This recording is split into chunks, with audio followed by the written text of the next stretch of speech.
नमस्कार। आज हम इतिहास के एक ऐसे मोड़ पर हैं जिसने दुनिया को देखने का नजरिया ही बदल दिया। बिल्कुल। हम बात कर रहे हैं पुनर्जागरण और व्यक्ति के विचार की। ये सिर्फ इतिहास का एक चैप्टर नहीं है, बल्कि ये समझने की कुंजी है कि आज हम खुद को, समाज को, अपनी क्षमताओं को कैसे देखते हैं। सही का। और हमारे सामने जो दस्तावेज है वो है इग्नू का study material, unit 1, renaissance and the idea of the individual. हाँ, और ये दस्तावेज यूपीएससी की तैयारी के लिहाज से बहुत ही महत्वपूर्ण है। बिल्कुल, एक्सट्रीमली इंपॉर्टेंट। तो आज की चर्चा में हम इस यूनिट के, आप कह सकती हैं, हर पहलू को परत दर परत खोलेंगे, समझने की कोशिश करेंगे कि यूरोप में व्यक्तिवाद का जन्म कैसे हुआ। मानवतावाद, जिसे अंग्रेजी में ह्यूमैनिज्म कहते हैं, वो क्या था और कैसे इसने कला, साहित्य, राजनीति, शिक्षा, मतलब हर चीज को हमेशा के लिए बदल दिया। कि इतिहास या निबंध पेपर के लिए फायदेमंद होगी, बल्कि ये हमें आज की दुनिया की जड़ों तक ले जाएगी। तो फिर तैयार हो जाइए एक लंबी और ज्ञानवर्धक यात्रा के लिए। चलिए शुरू करते हैं 1.1 इंट्रोडक्शन से। रिनेसेंस का मतलब क्या है? रिनेसा ये एक इतालवी शब्द है जिसका सीधा सा मतलब है पुनर्जन्म, रीबर्थ। पुनर्जन्म? जी किस चीज का पुनर्जन्म? हाँ, मुख्य रूप से प्राचीन ग्रीक और रोमन सभ्यता, उनके ज्ञान, उनकी कला, उनके विचारों का पुनर्जन्म।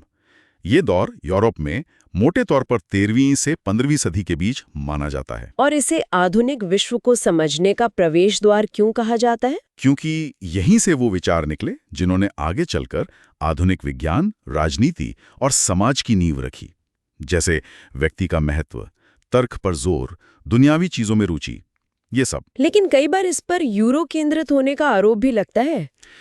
क्या ये सही है? हाँ, ये आलोचना बिल्कुल जायज है। दुनिया के दूसरे हिस्सों में भी उस समय महत्वपूर्ण विकास हो रहे थे।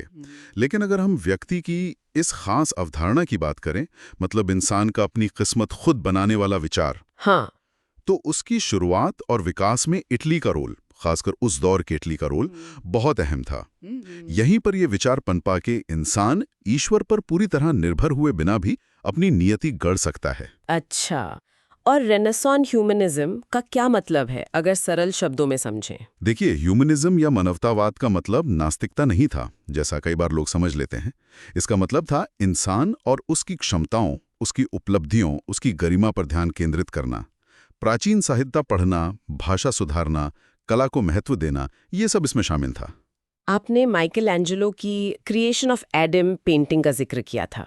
वो कैसे इस विचार को दर्शाती है? हाँ, वो पेंटिंग अद्भुत है। उसमें आप देखिए, ईश्वर आदम को जीवन दे रहे हैं, लेकिन आदम की मुद्रा में एक सुस्ती है, एक गरिमा है। वो सिर्फ एक निष्क्रिय रचना नहीं लग रहा, वो लगभग ईश्वर के बराबर नजर आता है। ये कलात्मक रूप से मनुष्य की उसी नई खोजी गई महानता का, उसकी क्षमता का जश्न है। वाह! और इसका धर्म सुधार से भी कोई कनेक्शन था? बिल्कुल। पुनर्जागरण ने जो व्यक्तिवाद को बढ़ावा दिया, उसी ने कहीं न कहीं धर्म सुधार के लिए भी जमीन तैयार की। जब व्यक्ति खुद सोचने लगा तो उसने चर्च की सत्ता पर भी सवाल उठाए। धार्मिक अनुभव ज्यादा निजी होता गया, खासकर प्रोटेस्टेंट विचारधारा में। चलिए अब सेक्शन 1.2 पर आते हैं, the invention of the idea. ये विचार आया कैसे? क्या ये नाम रेनेसां उसी समय इस्तेमाल होता था? नहीं, ये दिलचस्प बात है। रेनेसां शब्द उस दौर के लोगों ने खुद इस्तेमाल नहीं किया था। ये नाम और ये पूरा कॉन्सेप्ट कि एक रेनेसां हुआ था, ये 19वीं सदी में इतिहासकारों ने गढ़ा। अच्छा, किसने? मुख्य रूप से एक स्विस इतिहासकार थे, याकूब बर्कहार्ट। उनकी एक किताब आई 1860 में, the civilisation of the Renaissance in Italy. ये बहुत प्रभावशाली किताब साबित हुई। उन्होंने क्या कहा इस किताब में? बर्कहार्ट ने एक पूरी कहानी बुनी। उन्होंने कहा कि पहले क्लासिकल सभ्यता थी, ग्रीस और रोम की, फिर उसका पतन हुआ और यूरोप अंधकार युग यानी डार्क एजेस में चला गया। हाँ, ये तो सुना है। फिर बर्कहार्ट के अनुसार इटली में व्यापार और शहरों का दोबारा उदय हुआ। इससे एक नहीं, ज्यादा धर्मनिरपेक्ष, ज्यादा व्यक्तिवादी सोच पैदा हुई। लोगों ने फिर से प्राचीन ग्रीक और रोमन साहित्य को खोजना और पढ़ना शुरू किया। इसी से मानवतावाद यानी ह्यूमनिज्म का जन्म हुआ। और इसने पुरानी सामंती और ईसाई नैतिकता पर सवाल खड़े किए। ये तो एक पूरी थ्योरी है, लेकिन क्या सब इससे सहमत थे? नहीं, बिल्कुल नहीं। बर्कहार्ट के इस अंधकार युग वाली बात की काफी आलोचना हुई। बाद के मध्ययुगीन इतिहासकारों ने दिखाया कि जिसे बर्कहार्ट अंधकार युग कह रहे थे, वो उतना भी अंधकारमय नहीं था। उसमें भी ज्ञान, कला और यहाँ तक कि पुनर्जागरण जैसी चीजें मौजूद थी। जैसे कैरोलिंगियन पुनर्जागरण, एंग्लो सैक्सन पुनर्जागरण, ओटोनियन पुनर्जागरण, मतलब मध्य युग में भी ज्ञान और संस्कृति के केंद्र थे। और वो चार्ल्स होमर हास्किंस का क्या जिक्र था? हाँ, चार्ल्स होमर हास्किंस, उन्होंने 1927 में एक किताब लिखी, the Renaissance of the 12th century, यानी 12वीं सदी का पुनर्जागरण। उन्होंने तर्क दिया कि 12वीं सदी में ही यूरोप में क्लासिकल साहित्य के प्रति बड़ा उत्साह था, नई यूनिवर्सिटीज बन रही थीं, और यही दौर बाद की सभ्यता का असल पूर्वज था। तो फिर बरखाट का महत्व क्या रहा, अगर मध्य युग अंधेरा नहीं था और 12वीं सदी में भी पुनर्जागरण था? देखिए, आलोचना के बावजूद बरखाट का महत्व कम नहीं होता। उन्होंने जो मुख्य बात पकड़ी वो सही थी। उन्होंने इटली में पनप रही एक नई तरह की संस्कृति को पहचाना, और उन्होंने उसे सिर्फ क्लासिकल साहित्य की खोज से नहीं, बल्कि इटली की खास सामाजिक, राजनीतिक और आर्थिक परिस्थितियों से जोड़ा। अच्छा, क्या खास था इटली में, उत्तरी यूरोप से कैसे अलग था? यही बरखाट ने समझाया। उन्होंने कहा कि इटली में, खासकर उत्तरी इटली के शहरों में, व्यापार और वाणिज्य का जोर था। वहां अमीर व्यापारी वर्ग हावी था, जबकि उत्तरी यूरोप में उस समय भी चर्च और विश्वविद्यालयों का प्रभाव ज्यादा था, जहां स्कोलास्टिसिज्म और गॉथिक कला जैसी चीजें फल फूल रही थीं। इटली का माहौल ज्यादा दुनियावी, ज्यादा व्यक्तिवादी था। तो ये फर्क महत्वपूर्ण था। हाँ, बरखाट ने इसी नई इतालवी संस्कृति को रेनेसां कहा और उसे मानवतावाद से जोड़ा। नाम भले ही बात का हो, पर उन्होंने एक महत्वपूर्ण बदलाव को सही पहचाना था। ठीक है, तो अब जरा इटली की उन खास परिस्थितियों को और करीब से देखते हैं। Section 1.3, developments in Italy. जी, इटली में, जैसा हमने कहा, एक पुरानी अभिजात्य और लिपिकीय संस्कृति तो थी ही, लेकिन असली बदलाव उत्तरी इटली के शहरों में आ रहा था। उत्तरी इटली क्यों? क्योंकि वहां व्यापार जोरों पर था। शहर बहुत अमीर हो रहे थे। वेनिस, जेनोआ, फ्लोरेंस, मिलान, ये शहर अंतर्राष्ट्रीय व्यापार के बड़े केंद्र बन गए थे। यहां सामंती लॉर्ड्स का उतना दबदबा नहीं था जितना अमीर व्यापारियों का। और राजनीतिक स्थिति कैसी थी? ये भी अलग थी। ये शहर अक्सर पोप के साथ मिलकर पवित्र रोमन सम्राट, जो ज्यादातर जर्मन होते थे, के खिलाफ लड़ते थे। इसकी वजह से उन्हें काफी हद तक आजादी मिली हुई थी। फ्रांस या इंग्लैंड जैसी कोई एक मजबूत केंद्रीय राजशाही भी नहीं थी जो इन शहरों को कंट्रोल कर सके। तो कई शहर लगभग स्वतंत्र गणराज्य, सिटी स्टेट्स की तरह काम करने लगे। सिटी स्टेट्स मतलब शहर ही एक राज्य की तरह? हाँ बिल्कुल, अपना शासन, अपने कानून, अपनी सेना। इन शहरों को चलाने के लिए अब पादरी वर्ग उतना महत्वपूर्ण नहीं रहा। शहर का शासन व्यापारियों, बैंकरों और कारीगरों की गिल्ड्स के हाथ में आ गया। लेकिन ये व्यवस्था स्थिर थी? नहीं, बिल्कुल नहीं। इन शहर राज्यों में अंदरूनी झगड़े बहुत होते थे। अमीर और गरीब के बीच संघर्ष, अलग अलग गुटों में लड़ाई। मैकियावेली ने फ्लोरेंस के बारे में काफी कुछ लिखा है इन झगड़ों पर। इसी अस्थिरता की वजह से कई जगहों पर गणतंत्र खत्म हो गया और सिन्योरिया का दौर आया। सिन्योरिया, ये क्या था? सिन्योरिया मतलब एक व्यक्ति या एक परिवार का शासन। स्थिरता लाने के नाम पर अक्सर कोई शक्तिशाली नेता या सैन्य कमांडर सत्ता पर कब्जा कर लेता था। इन्हें सिन्योरी कहा जाता था। हाँ, वेनिस जैसे कुछ अपवाद थे जहां गणतंत्रीय व्यवस्था लंबे समय तक चली, पर ज्यादातर जगहों पर सिन्योरिया आ गई। तो क्या इन शहर राज्यों ने या फिर सिन्योरिया ने व्यक्तिवाद को बढ़ावा दिया? बरखाट का तो यही दावा था शायद। हाँ, बरखाट का यही तर्क था कि इटली के इन शहरों के राजनीतिक और सामाजिक माहौल ने व्यक्ति को अपनी पहचान बनाने, आगे बढ़ने का मौका दिया। सामंती बंधनों से आज़ादी, व्यापार में जोखिम उठाने की प्रवृत्ति, राजनीतिक उठापटक, इन सब ने व्यक्ति को ज्यादा आत्मनिर्भर और महत्वाकांक्षी बनाया। लेकिन क्या ये इतना सीधा था? नहीं, इस पर बहस है। कुछ का मानना है कि भले ही शहर थे, लेकिन नियंत्रण अभी भी कुछ अमीर परिवारों या गुटों के हाथ में ही था। आम आदमी की कितनी चलती थी कहना मुश्किल है। लेकिन हाँ, व्यापार, निजी संपत्ति का बढ़ना और शासन में पहले के मुकाबले ज्यादा लोगों, अभिजात वर्ग ही सही, की भागीदारी, इन सब ने मिलकर एक नई आत्मचेतना को जन्म जरूर दिया होगा। लोग अपनी क्षमताओं को, अपनी दुनिया को नए नजरिए से देखने लगे होंगे। इसी माहौल में नए पेशेवर समूह भी उभरे होंगे, जैसे वकील और नोटरी। हमारा अगला सेक्शन 1.4 इसी पर है। बिल्कुल। सोचिए, इतना व्यापार हो रहा है, शहर राज्य बन रहे हैं, आपस में संधियां हो रही हैं, तो किसकी जरूरत पड़ेगी? समझौतों का मसौदा बनाने वाले, कानूनी सलाह देने वाले। एकदम सही, लॉयर्स और नोटरीज। नोटरी उस समय आज के सॉलिसिटर और रिकॉर्ड कीपर का मिलाजुला रूप होते थे। बड़े पैमाने पर व्यापार के लिए लिखित अनुबंध, कॉन्ट्रैक्ट्स बनाना उनकी व्याख्या करना, ये सब उनके काम थे। पत्र लिखना, दस्तावेज तैयार करना। इनकी ट्रेनिंग कैसे होती थी? क्या ये भी चर्च से जुड़े थे? नहीं, यही फर्क था। मध्य युग में ज्यादातर बौद्धिक गतिविधि चर्च से जुड़े लोगों तक सीमित थी, लेकिन ये वकील और नोटरी ज्यादातर आम नागरिक थे। उनकी ट्रेनिंग लॉ स्कूल जितनी औपचारिक शायद ना हो, अप्रेंटिसशिप से सीखते थे, लेकिन पदुआ, बोलोग्ना जैसे शहरों में पेशेवर शिक्षक भी थे जो इन्हें पढ़ाते थे। उन्हें रोमन कानून की अच्छी जानकारी होती थी। और यही लोग मानवतावाद के अग्रदूत बने। हाँ, कई शुरुआती मानवतावादी इसी पृष्ठभूमि से आए थे, क्योंकि उनका काम भाषा, तर्क और दुनियावी मामलों से जुड़ा था। उदाहरण के लिए पडुआ शहर, जो अपने लॉ और मेडिसिन यूनिवर्सिटी के लिए मशहूर था, वहाँ लोवाटो लोवाती नाम के जज थे और एल्बर्टिनो मुसाटो नाम के नोटरी थे। ये लोग प्राचीन रोमन साहित्य में रुचि ले रहे थे। लोवाटो लोवाटी और एल्बर्टिनो मुसाटो नाम याद रखने होंगे। जी हाँ, लोवाटी और मुसाटो। फ्लोरेंस का क्या रोल था शुरू में? फ्लोरेंस बाद में बहुत महत्वपूर्ण बना, लेकिन एकदम शुरुआत में शायद उतना नहीं। दांते अलिगिएरी, महान कवि दांते, वो भी फ्लोरेंस से थे, लेकिन उनकी सोच और लेखन पर मध्ययुगीन संस्कृति का प्रभाव ज्यादा माना जाता है। दांते, हाँ, डिवाइन कॉमेडी। वही, लेकिन फ्लोरेंस में असली मोड़ आया पेट्रार्क के साथ, फ्रांसिस्को पेट्रार्का। पेट्रार्क, इनका नाम तो बहुत सुना है। इन्हें मानवतावाद का पिता भी कहते हैं शायद। बिल्कुल, पेट्रार्क ने एक नई समझ विकसित की। उन्होंने कहा कि प्राचीन सभ्यता यानी क्लासिकल एंटीक्विटी वो अपने आप में एक विशिष्ट सभ्यता थी, जिसे उसकी भाषा के माध्यम से ही ठीक से समझा जा सकता है। भाषा के माध्यम से? हाँ, उन्होंने भाषा की शुद्धता, उसके सही प्रयोग पर बहुत जोर दिया। व्याकरण, अलंकार शास्त्र, वाक्पटुता। पेट्रार्क के लिए ये सिर्फ भाषा सीखने के तरीके नहीं थे, बल्कि ये प्राचीन रोमन मूल्यों और एक बेहतर, ज्यादा परिष्कृत, धर्मनिरपेक्ष, अच्छे जीवन, गुड लाइफ तक पहुंचने का रास्ता थे। तो पेट्रार्क में भाषा और साहित्य को एक नए नजरिए से देखा। एकदम। और यहीं से हम मानवतावाद यानी ह्यूमनिज्म के विचार पर आते हैं। सेक्शन 1.5। ह्यूमनिज्म, ये शब्द कहाँ से आया? ये शब्द भी रेनेसांस की तरह ही 19वीं सदी में ज्यादा प्रचलित हुआ। पुनर्जागरण काल के लोग खुद को ह्यूमनिस्ट कहते थे अगर वो कुछ खास अकादमिक विषय पढ़ाते या उनमें रुचि रखते थे।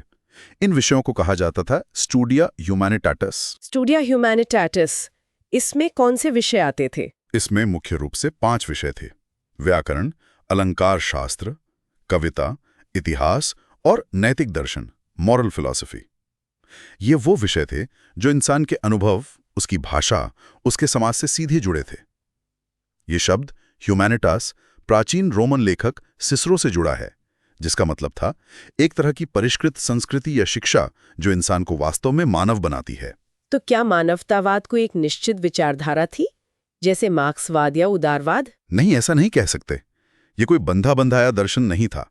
अलग अलग मानवतावादियों के विचार अलग अलग हो सकते थे, लेकिन उनमें एक बात आम थी, एक प्राथमिक विशेषता थी। वो थी एक नई ऐतिहासिक चेतना। नई ऐतिहासिक चेतना, जो पेट्रार्क वाली बात थी? हाँ, वही पेट्रार्क ने जो शुरू किया था। ये भावना कि वो लोग एक लंबे, बर्बर अंधकार, बार्बरस डार्कनेस के बाद सच्ची सभ्यता को फिर से स्थापित कर रहे हैं। ये विचार आपको पेट्रार्क से लेकर सलूताती, पोगियो, वल्ला, फिसिनो, कई मानवतावादियों में मिलेगा। अच्छा, कौन कौन?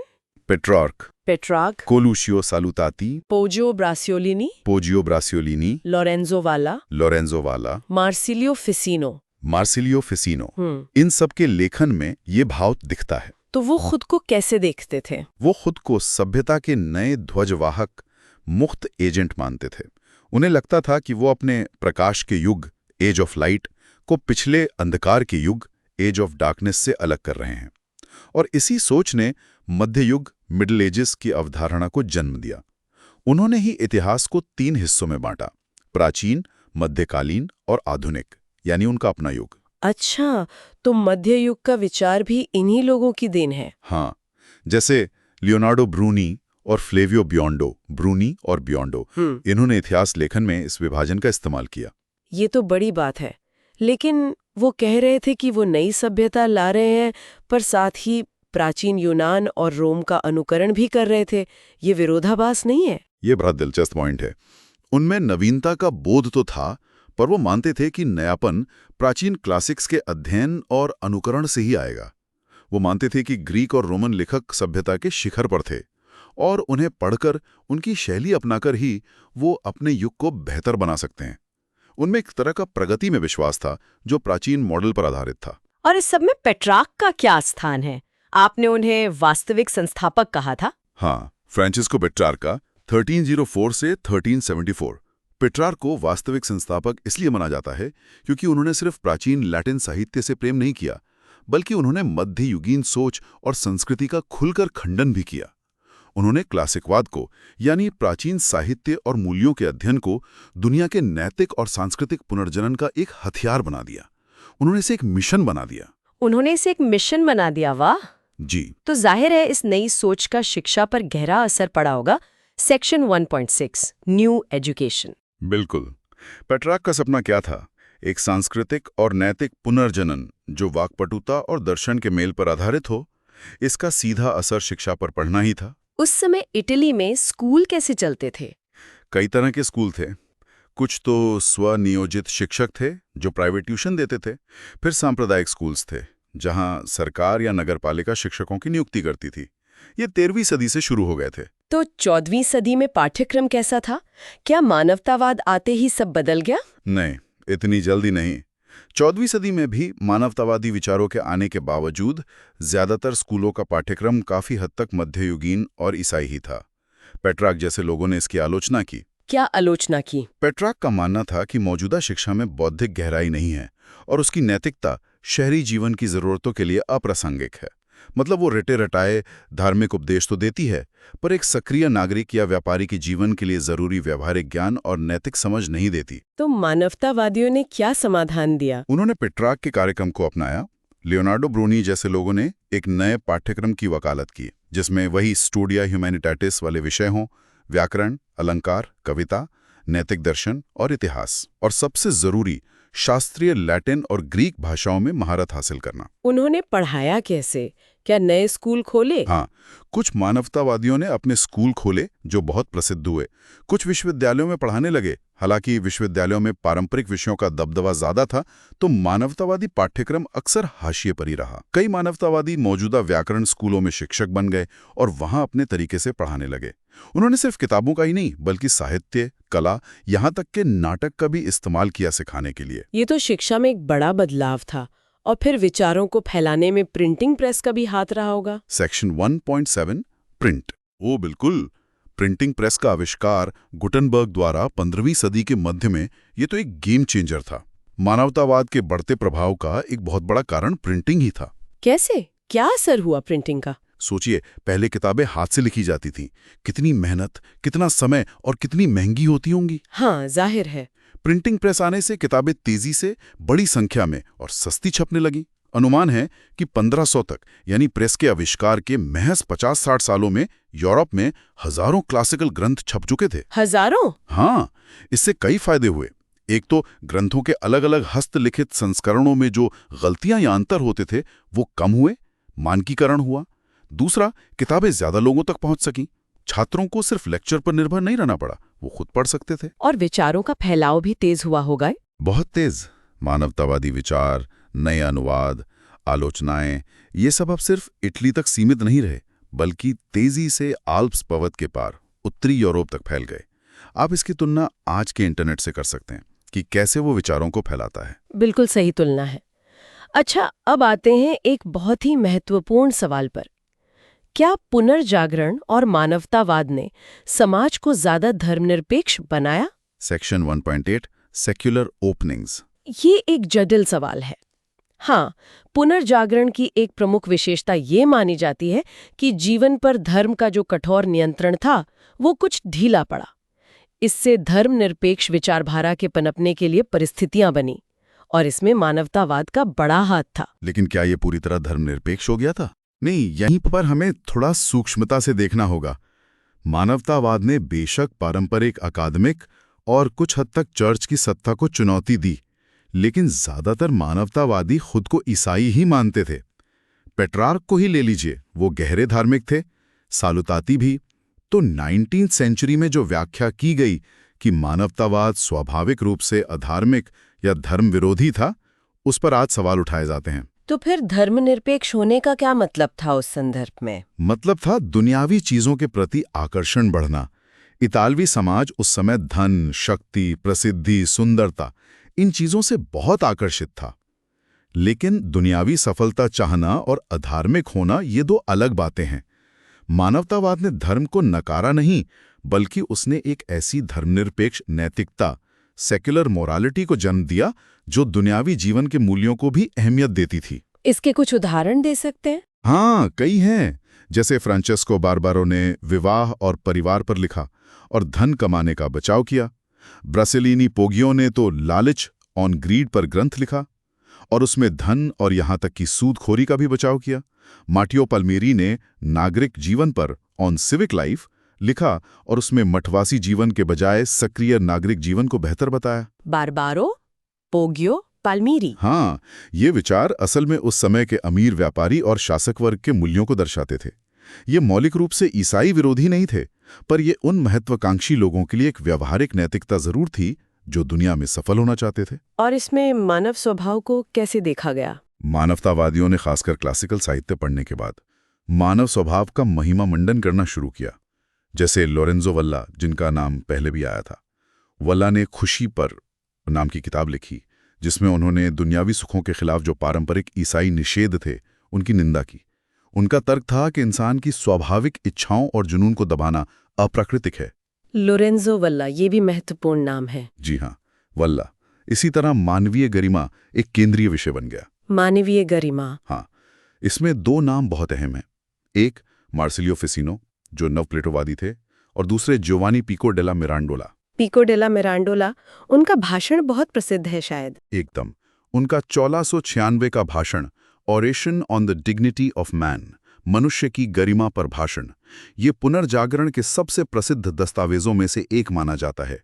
पिको ने इसमें तर्क दिया कि ईश्वर ने मनुष्य को सृष्टि में कोई निश्चित स्थान नहीं दिया है, बल्कि उसे ये स्वतंत्रता दी है कि वो खुद चुने कि उसे क्या बनना है। वो चाहे तो पशुओं जैसा बन सकता है या फिर देवदूतों जैसा।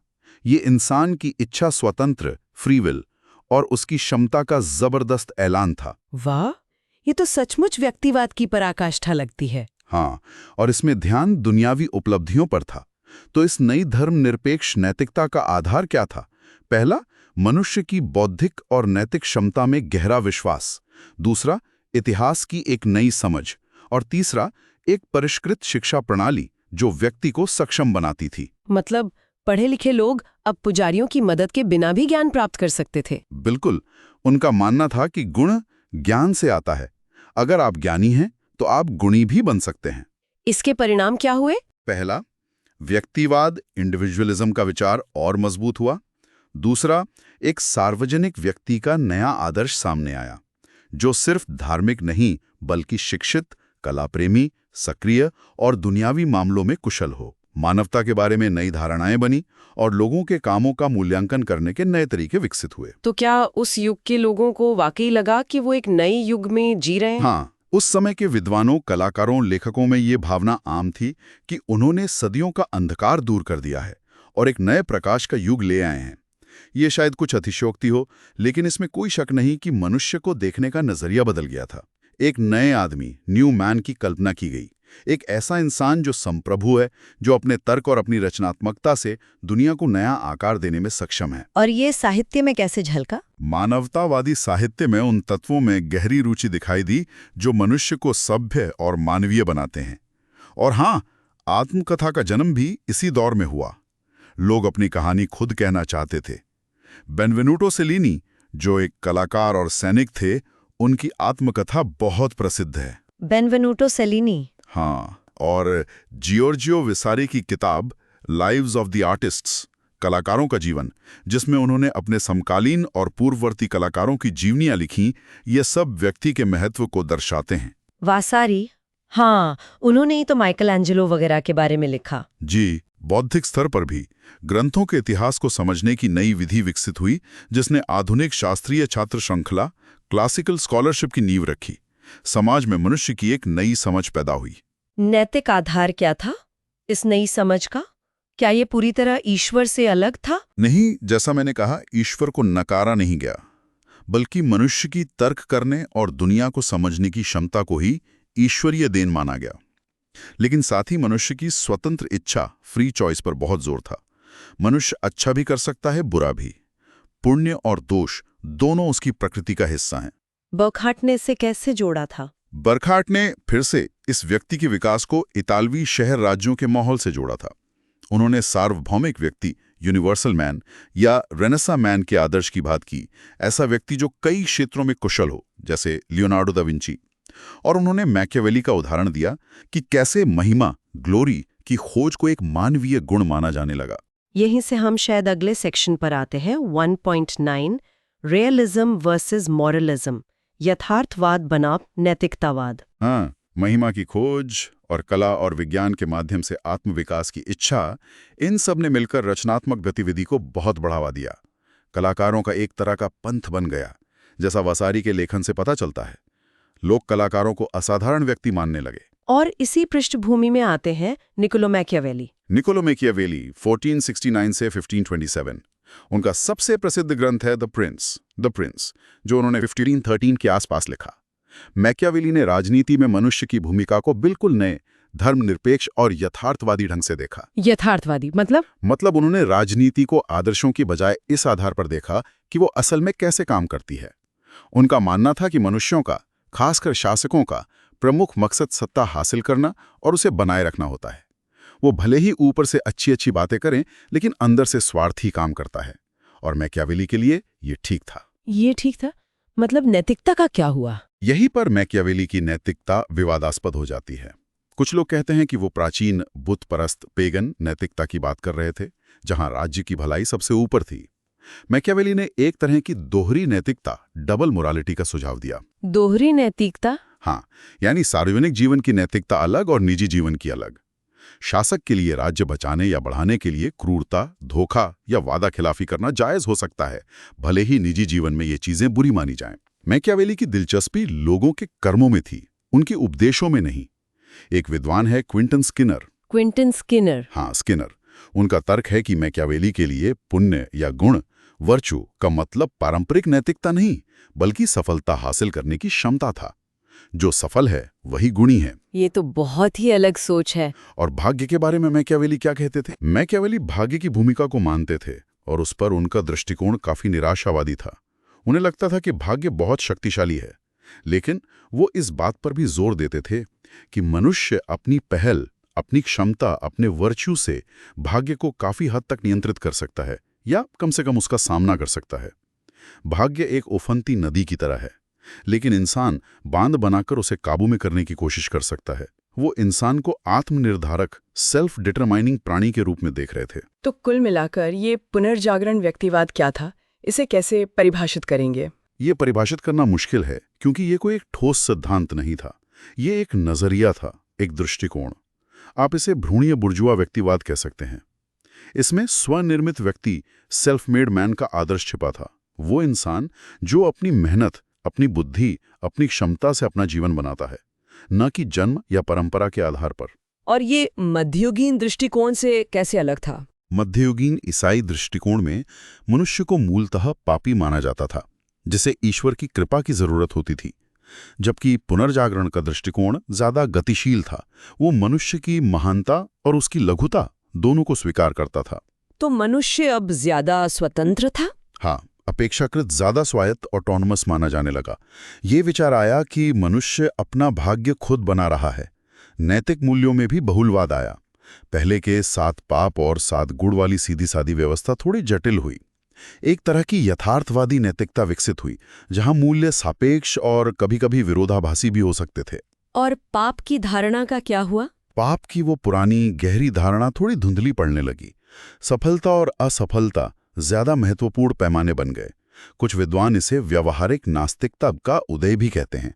मतलब लोग शायद ईश्वर को मानते थे, पर जीवन के फैसले लेते समय दुनियावी बातों को ज्यादा महत्व देते थे। क्या इसने धर्म को और सहिष्णु बनाया? हाँ, इसने एक ज्यादा तर्कसंगत ईसाई धर्म और धार्मिक सहिष्णुता के लिए जमीन तैयार की। फिजिनो जैसे लोगों ने प्लेटो के दर्शन और ईसाई धर्म में सामंजस्य बिठाने की कोशिश की। एक तरह से मनुष्य के देवत्वीकरण का प्रयास भी दिखता है। क्या ईश्वर के गुण ही मनुष्य के गुण हैं? आप माइकल एंजेलो की डेविड की मूर्ति देखें, उसमें मनुष्य की जो ताकत और आत्मविश्वास झलकता है। हाँ, वो अद्भुत है। लेकिन क्या मनुष्य की कमजोरियों को पूरी तरह नकार दिया गया? नहीं, बिल्कुल नहीं। मैकियावेली को ही देखिए, वो कहते थे कि सभी पुरुष बुरे होते हैं और उनकी इच्छाएं अतृप्त होती हैं। स्वार्थ सबसे शक्तिशाली मकसद है। ये असल में उस उभरते हुए बुर्जुआ समाज की नैतिकता थी जिसे अनुभव की नैतिकता कहा जा सकता है। मैकियावेली का एक प्रसिद्ध उदाहरण है कि अधिकार प्राप्त करने की इच्छा बहुत स्वाभाविक और सामान्य बात है। तो ये एक तरह का यथार्थवाद था जो इंसान की अच्छाई और बुराई दोनों को देख रहा था। बिल्कुल। और कला में ये नया दृष्टिकोण कैसे दिखा? आपने डेविड का जिक्र किया, और क्या उदाहरण है? कलाकारों ने इस नई दृष्टि को साकार किया। पुरातत्व का भी जन्म हुआ। लोग रोमन खंडरों को खोद रहे थे, पुरानी मूर्तियां निकाल रहे थे और इनसे भी नए दृष्टिकोण को बल मिला। कलाकारों ने एकदम सटीक शारीरिक अनुपात वाले पुरुषों और महिलाओं के चित्र और मूर्तियां बनाना शुरू किया।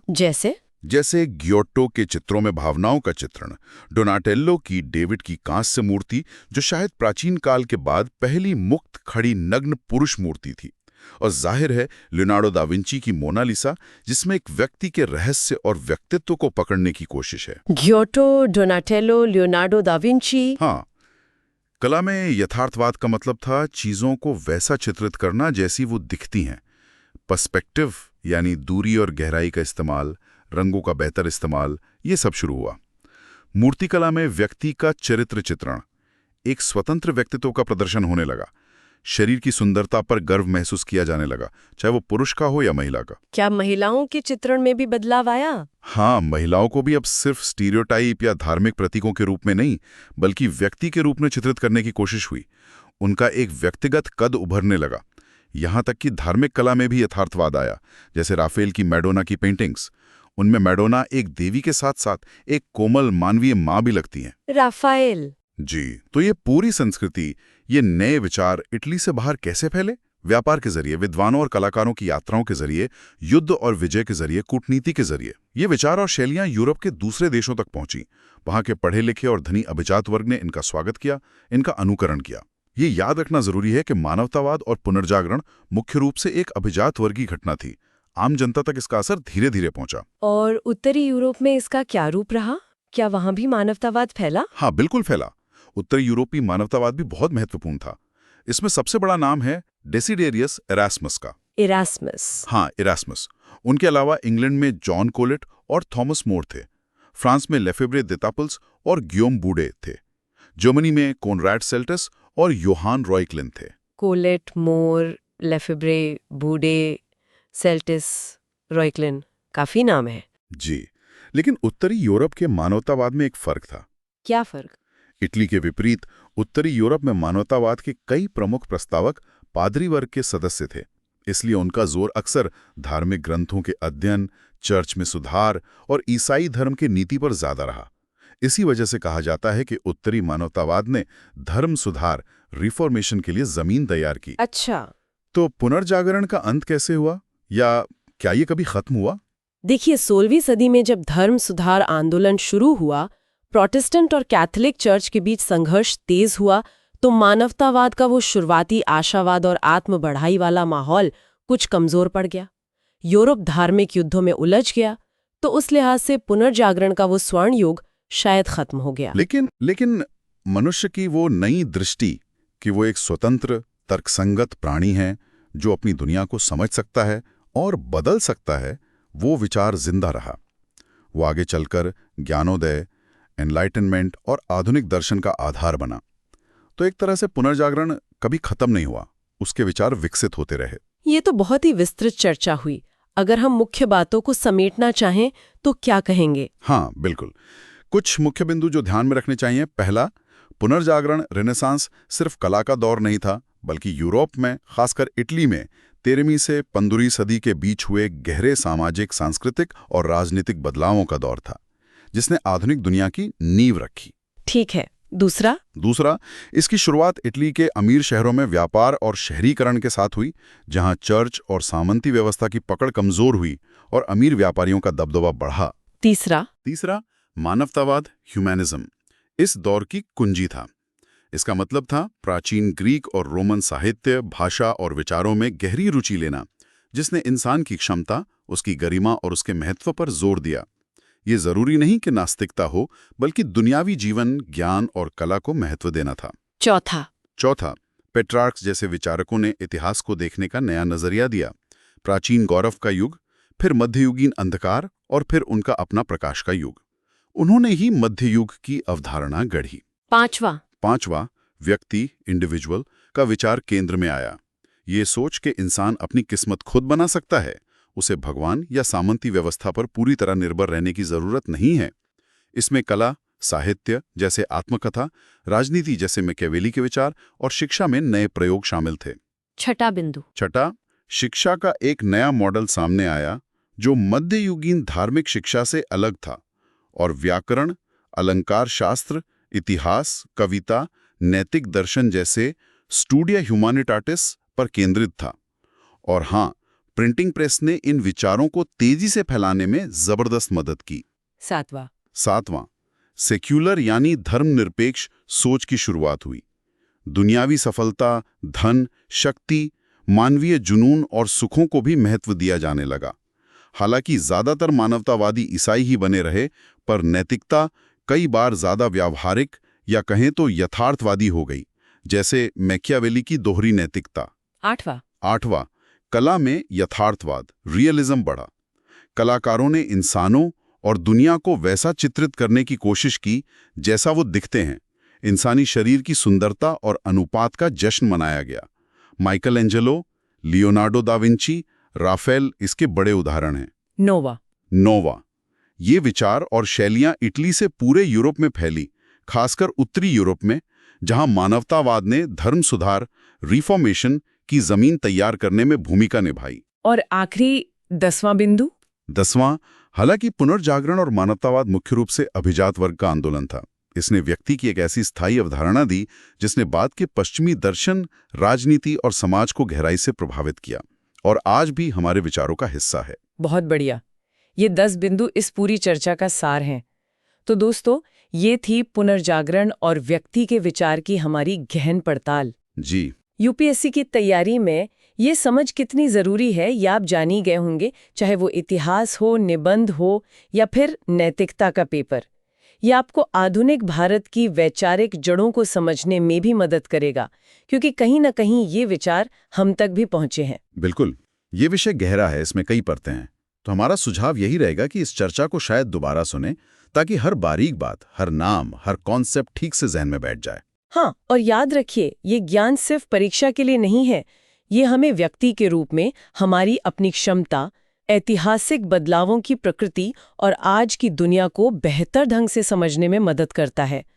ये हमें सोचने पर मजबूर करता है कि हम कौन हैं और क्या बन सकते हैं। सही कहा। तो अगर आपको ये चर्चा ज्ञानवर्धक और दिलचस्प लगी तो इसे लाइक जरूर करें। अपने साथी एस्पिरेंट्स के साथ इसे शेयर करें ताकि वो भी इसका लाभ उठा सकें। नीचे कमेंट सेक्शन में अपने विचार, अपने सवाल जरूर लिखें, हमें पढ़कर अच्छा लगेगा। और हाँ, सबसे जरूरी बात, सुन लो यूपीएससी यूट्यूब चैनल को सब्सक्राइब करना बिल्कुल ना भूलें। हम ऐसी ही गहरी और ज्ञानवर्धक चर्चाएं आपके लिए लाते रहेंगे। अगली बार तक पढ़ते रहिए, सीखते रहिए। जय हिंद। जय हिंद।